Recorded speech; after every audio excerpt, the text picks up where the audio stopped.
Hello friends, కరివేపాకు మొక్క అన్నది ఒక ఆకుకూరలకు సంబంధించిన మొక్క అండి. ఇది సుగంధభరితమైన ఒక ఆకుకూరల మొక్క. ప్రస్తుతం ఇది మన దేశంలోనే కాదండి, విదేశాల్లో కూడా చాలా డిమాండ్ ఉంది. ఒక్కసారి ఈ మొక్కను మనం నాటుకున్నామనుకోండి, చాలా సంవత్సరాల వరకు ఈ మొక్క ఉంటుంది. ఒకప్పుడు ఊర్లలో కరివేపాకు మొక్క లేని ఇల్లు అనేది ఉండేదే కాదండి. ఇప్పుడు మనము టెర్రస్ మీద పెంచుకునేటప్పుడు కూడా ఈ కరివేపాకును కూడా చాలా ఈజీగా టబ్లలో పెంచుకోవచ్చు. చాలా హెల్తీగా పెరుగుతుందండి. ఒక్క మొక్క ఉంటే చాలు, ఒక్క మొక్క ఉంటే మన ఇంటికి సరిపోయేంత కరివేపాకు వస్తుంది. దీన్ని పెంచుకోవటం కూడా చాలా ఈజీ అండి. మనకి చాలా హైట్ పెరగకుండానే మనము ట్రిమ్ చేసుకుంటూ ఉంటే మన హైట్కి తగ్గట్లు మనకు అందుబాటులో ఉండేంత హైట్ వరకు మనం దీన్ని పెంచుకోవచ్చు. ఇంకా దీనిలో ఉన్న ఔషధ గుణాల గురించి చాలా మందికి తెలిసే ఉంటుందండి. కరివేపాకు మొక్క పెరట్లో ఉంటే చాలా మంచిది. ఎందుకంటే దీని నుండి వీచే గాలి అనేది ఆరోగ్యకరమైంది కాబట్టి, వాతావరణ కాలుష్యం ఎక్కువగా ఉన్న చోట్ల కరివేపాకు మొక్కను నాటినట్లయితే గాలి కూడా శుభ్రపడుతుంది. ఇంకా కరివేపాకును తరచుగా తీసుకుంటే జీర్ణశక్తి కూడా మెరుగుపడుతుంది. కంటి చూపు తగ్గిన వాళ్ళు కూడా దీనివల్ల చాలా ప్రయోజనం. అంటే కరివేపాకు తీసుకోవటం వల్ల కంటి చూపు మెరుగుపడుతుంది. చర్మ సంరక్షణ కూడా చాలా బాగా ఉపయోగపడుతుందండి. కొలెస్ట్రాల్, ఫ్యాట్ తగ్గించడానికి ఉపయోగపడుతుంది. డయాబెటీస్, ఇంకా అతిసారము, గ్యాస్ట్రో, వీటన్ని సమస్యలను కూడా ఇది బాగా తగ్గిస్తుంది. ఇలాంటి ఇన్ని ప్రయోజనాలు ఉన్న కరివేపాకు మొక్కని ఈరోజు చలికాలంలో దీనికి కొంచెం ప్రాబ్లం వస్తాయండి. ఎలాంటి ప్రాబ్లం వస్తుంది, దాన్ని ఇప్పుడు మనకు చలి తగ్గి ఎండలు పెరుగుతున్నాయి కాబట్టి ఇప్పుడు ఎలాంటి కేర్ తీసుకోవాలనేది ఈరోజు వీడియోలో తెలుసుకున్నామండి. నమస్తే, నేను Lakshmi. Welcome to my gardening channel తోటమాలి. ఒకసారి ఈ కరివేపాకు మొక్కను చూడండి. ఆకులంతా కూడా చాలా వరకు ఎల్లోయిష్గా తయారైంది. దీనికి కారణం ఏంటంటే మనకి లాస్ట్ 2-3 నెలలుగా చలి ఎక్కువగా ఉన్నింది కదండి. ఈ చలి ఎక్కువగా ఉండడం వల్ల మొక్క ఈ విధంగా తయారవుతుందండి. దీని గురించి చాలామంది వరి అవుతారు. ఎందుకంటే ఎల్లోయిష్గా అయిపోతుంది. మొక్క కూడా ఇంతకుముందు ఫస్ట్ నేను చూపించినట్లుగా అంత యాక్టివ్గా లేదు, అంత హెల్తీగా లేదు. డల్గా ఆకులన్నీ డల్గా అయిపోయి ఉంటాయి.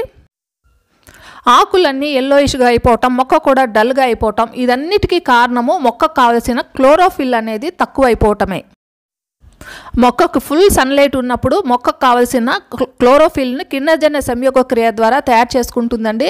కాకపోతే చలి ఎక్కువగా ఉన్నప్పుడు ఫుల్ సన్లైట్ తగలక క్లోరోఫిల్ అనేది, అంటే క్లోరోఫిల్ అంటే పత్రహరితము, ఇది మొక్కను ఆకుపచ్చగా ఆరోగ్యంగా ఉండడానికి సహాయపడుతుంది. అది తక్కువ అయిపోవడం వల్ల ఇలా ఎల్లోయిష్గా అయిపోవటము, మొక్క కూడా డల్గా అయిపోవటం జరుగుతుంది. ఇప్పుడు చలి తగ్గింది కదండి, చలి తగ్గి కొద్దిగా ఎండలు స్టార్ట్ అయినాయి కదా. ఇప్పుడు మళ్ళీ అంటే పూర్వ వైభవాన్ని ఈ మొక్కకు తీసుకురావాలంటే మనము ఈ మొక్కకు కొంచెం ఫీడింగ్ ఇచ్చామనుకోండి, చాలా హెల్తీగా తయారవుతుంది. చూడండి, ఈ మొక్క చివరిలో నేను కట్ చేసి 2 నెలలు అయింది. కాకపోతే ఇప్పటి వరకు చిగురు రాలేదు. మామూలుగా అయితే ఈ మొక్కను మనం కట్ చేసిన తర్వాత వారం 10 రోజులకంతా బాగా చిగురు వస్తుందండి. ఈ చలికాలంలో దాని గ్రోత్ కూడా నిలిచిపోయి ఉంటుంది. 2-3 నెలలుగా దాని గ్రోత్ నిలిచిపోవడం వల్ల ఇప్పుడు మళ్ళీ గ్రోత్ స్టార్ట్ అవుతుంది. ఈ టైంలో మనం చక్కని పోషణ కానీ దీనికి ఇచ్చామనుకోండి, మంచిగా హెల్తీగా పెరిగి ముందులాగా పూర్వ వైభవాన్ని ఈ మొక్క తెచ్చుకుంటుంది. ఎలాంటి జాగ్రత్తలు తీసుకోవాలి, ఎలాంటి ఫర్టిలైజర్స్ ఇవ్వాలో ఇప్పుడు తెలుసుకుందాము. కరివేపాకు మొక్క చలికాలంలో ఆకులన్నీ కూడా ఎల్లోయిష్గా అయిపోయి ఇంకా మొక్క కూడా డల్గా అవటానికి కారణము పత్రహరితం అని చెప్పాను కదండి, క్లోరోఫిల్. ఇంకొక కారణం కూడా ఉందండి. చలికాలంలో మొక్కకి అవసరానికి మించిన వాటర్ ఇవ్వటం. యాక్చువల్గా మనము వారానికి 1 లేదా 2 సార్లు మాత్రమే వాటరింగ్ ఇవ్వాలి. కాకపోతే మనకి రోజు వాటర్ ఇవ్వటం అలవాటు కాబట్టి, అదేవిధంగా డైలీ కూడా మనం వాటర్ ఇవ్వటం వల్ల కూడా ఈ మొక్క ఆకులన్నీ కూడా ఎల్లోయిష్గా అయిపోయి ఉంటాయి. సో ఈ రెండు రీజన్స్ వలన కూడా ఈ మొక్క డల్గా అయిపోవటం, ఎల్లోగా అయిపోవటం జరిగింటాయండి. ఇప్పుడు మనము క్లోరోఫిల్ కోసము మనం ఏం చేయాలంటే ఈ మొక్కని 7 లేదా 6 to 8 అవర్స్ అండి ఎండ బాగా తగిలే ప్లేస్లో మనం ఈ మొక్కను ఉంచాలి. చెక్ చేసుకోండి ఒకసారి. ఇలాంటి కుండీల్లో మనం పెట్టుకున్నప్పుడు ఎండ బాగా ఎక్కడ తగులుతుందో అదే ప్లేస్లో మనం ఈ మొక్కను షిఫ్ట్ చేసుకోవాలి. ఇంకా నెక్స్ట్ వాటరింగ్ అన్నది చలికాలంలో వారానికి 1 లేదా 2 సార్లు అని చెప్పాను కదండి. కాకపోతే ఇంకా ఎండలు బాగా ముదురుతున్నాయి. ఈ ఎండాకాలంలో ఇంకా మనము డైలీ వాటరింగ్ ఇవ్వాలండి. ఇప్పుడైతే ఇంకా బాగా ఎండలు బాగా ఎక్కువగా ఉన్న మే నెల అలాంటి టైంలో మాత్రం డైలీ 2 times మనము వాటర్ ఇవ్వాల్సి ఉంటుంది. అంటే సీజన్ బట్టి మనం వాటర్ ఇవ్వాలి. చలికాలంలో అయితే వారానికి 1 లేదా 2 సార్లు, బాగా ఎండలు ఉన్నప్పుడు ఎండ తక్కువగా ఉందనుకోండి, ఒక్కసారి ఎక్కువ బాగా ఎండ ఉంటే మాత్రం 2 సార్లు కంపల్సరీ ఇవ్వాలి. మట్టి కూడా నిస్తేజంగా తయారైనట్లు అనిపిస్తుందండి. అందువల్ల నేను ఏం చేస్తున్నానంటే పైన ఉన్న మట్టి అంతా కూడా 1-2-3 ఇంచెస్ తీసేస్తున్నాను.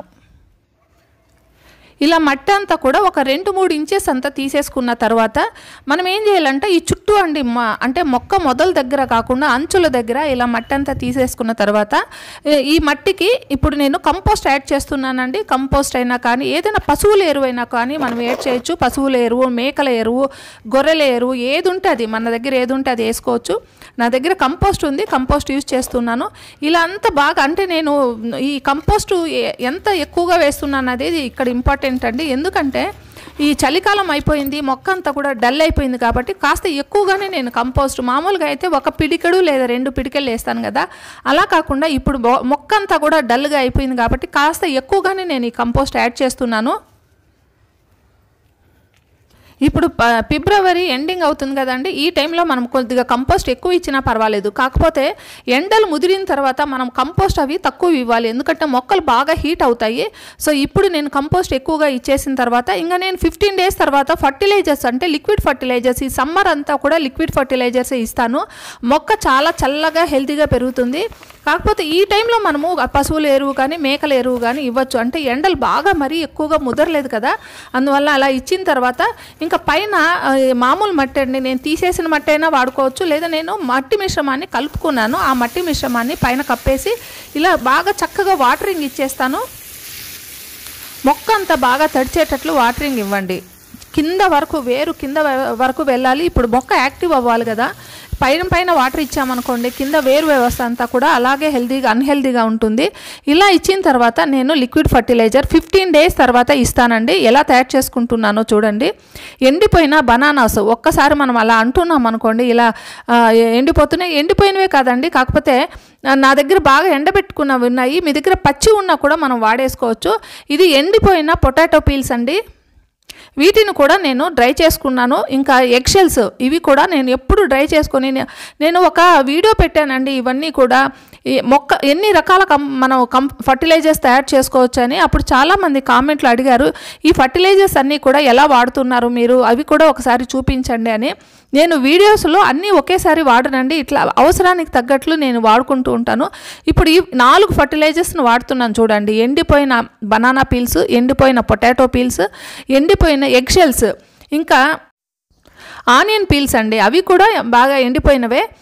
డ్రైగా ఉన్నా కూడా వాడుకోవచ్చు, కాకపోతే మిక్సీలో పౌడర్ చేయడానికి వీలవ్వదు. అందువల్ల నేను ఎండబెట్టుకొని వీటిని మిక్సీ చేసుకుంటున్నాను.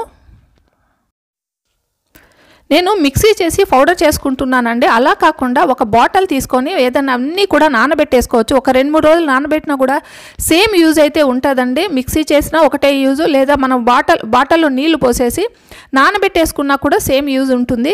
ఇదైతే ఎక్కువగా మనము తొందరగా మొక్క గ్రహిస్తుందండి. ఈ రకమైన ఫర్టిలైజర్ తయారు చేసుకుంటే మిక్సీ చేసేసుకొని పౌడర్ చేసుకొని ఇప్పుడు మనము దీన్ని ఫర్టిలైజర్గా ఏ విధంగా ఇవ్వాలో చూడండి. ఇవి బియ్యం కడిగిన నీళ్ళండి. ఈ బియ్యం కడిగిన నీళ్ళల్లో మెగ్నీషియము, కాల్షియము, ఐరన్, సల్ఫర్ ఇలాంటి న్యూట్రియంట్స్ అన్నీ, ఇంకా మినరల్స్ అన్నీ చాలా ఎక్కువగా ఉంటాయి. ఇవి ఒక బెస్ట్ ఆర్గానిక్ ఫర్టిలైజరు. ఇంకా విటమిన్ B1 కూడా ఉంటుందండి. మొక్కకి డిసీజెస్ నుంచి తట్టుకునే శక్తి ఈ విటమిన్ B1 అనేది ఇస్తుంది. సో ఇందులో నేను ఇప్పుడు మిక్సీ చేసుకున్న ఈ ఫర్టిలైజర్ అంతా కూడా దీంట్లో యాడ్ చేసేస్తున్నాను. ఇక్కడ ఇంకో రకంగా కూడా వాడుకోవచ్చండి. నేను మిక్సీ చేసి ఎండబెట్టుకొని మిక్సీ చేసి ఆ పౌడర్ని ఇందులో కలుపుతున్నాను కదా. మీకు వీలైతే ఇలా, వీలు కాకపోతే మీరు డైరెక్ట్గా కూడా ఈ బియ్యం కడిగిన నీళ్ళల్లో ఇవన్నీ కూడా నేను ఏ ఫర్టిలైజర్స్ చూపించానో అవన్నీ కూడా వేసేసి నానబెట్టుకోవచ్చండి. ఒక 2-3 రోజులు నానబెట్టుకున్నా కూడా సేమ్ ఫలితం అయితే ఉంటుంది. ఒక 2-3 డేస్ తర్వాత చూడండి, పైన టెడ్డు లాగా ఇది ఏర్పడింది కదా. రోజు కలుపుతూ ఉండాలి. ఇలా కలుపుతూ ఉన్నామనుకోండి, బాగా ఆ పైన ఉన్న తెడ్డునే ఇంకా ఫర్టిలైజర్ అండి, అది మంచి న్యూట్రిషన్స్ అన్నీ దాంట్లో ఉంటాయి. ఒక 2-3 డేస్ ఉంచుకున్నా పర్వాలేదండి, ఒక 4 డేస్ అయినా పర్వాలేదు, దానివల్ల మనకు ఎలాంటి స్మెల్ రాదు.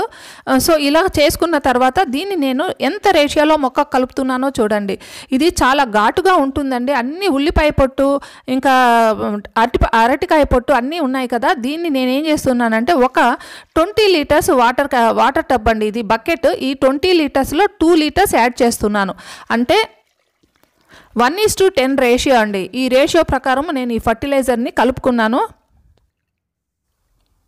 ఇప్పుడు ఈ ఫర్టిలైజర్ని నేను ఈ కరివేపాకు మొక్కకి ఇస్తున్నానండి. నా దగ్గర చిన్న కరివేపాకు మొక్క ఉంది. దీన్ని కూడా ఇంతకుముందు ఒక వీడియోలో చూపించానండి. ఈ మొక్కకి పెద్ద మొక్కకి రెండింటికి ఇస్తున్నాను. బియ్యం కడిగిన నీళ్ళు అయితే మాత్రం చాలా బాగా పనిచేస్తాయండి. కరివేపాకు మొక్కకి మనం రోజు బియ్యం కడిగిన నీళ్ళు, పప్పు కడిగిన నీళ్ళు ఇవన్నీ ఇచ్చామనుకోండి చాలా బాగా వర్కౌట్ అవుతుంది.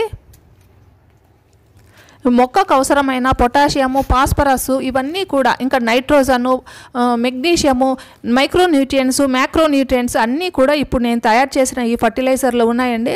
ఇంకా మొక్క చాలా చక్కగా రికవరీ అయ్యి ఆ ఎల్లోగా ఉన్న ఆకులన్నీ కూడా చాలా గ్రీన్గా తయారవుతాయి. ఇంకా ఈ మొక్కకి చిగుర్లు రావటం కూడా స్టార్ట్ అవుతాయండి. చిగుర్లు వచ్చి ఇంకా బ్రాంచెస్ కూడా బాగా డెవలప్ అయ్యి బుషిగా తయారవుతుంది మొక్క. మళ్ళీ ఒక 15 రోజుల తర్వాత ఇదే ఫర్టిలైజర్ని తయారు చేసి మళ్ళీ ఇస్తానండి. సమ్మర్ అంతా కూడా ఈ ఫర్టిలైజర్స్ అంటే లిక్విడ్ ఫర్టిలైజర్స్, కాకపోతే ఒకే రకమైన ఫర్టిలైజర్ కాకుండా రకరకాలైన ఫర్టిలైజర్స్ తయారు చేసుకొని ఇవ్వాలండి. మనం కూడా రోజు ఒకే రకమైన ఫుడ్ తిన్నామనుకోండి మనకు కూడా వెగటిగా ఉంటుంది కదా. రకరకాల కూరలు ఫుడ్ తయారు చేసుకొని మనం ఎలా తింటుంటామో మొక్కకు కూడా ఫర్టిలైజర్స్, లిక్విడ్ ఫర్టిలైజర్స్ రకరకాలుగా తయారు చేసి మొక్కకు అవసరమైన న్యూట్రియంట్స్ అన్నీ అందిస్తూ ఉండాలి. ఈ వీడియో ద్వారా చలికాలం తర్వాత ఈ కరివేపాకు మొక్కకు ఎలాంటి జాగ్రత్తలు తీసుకోవాలో మీకు అందరికీ అర్థమైంది కదండి.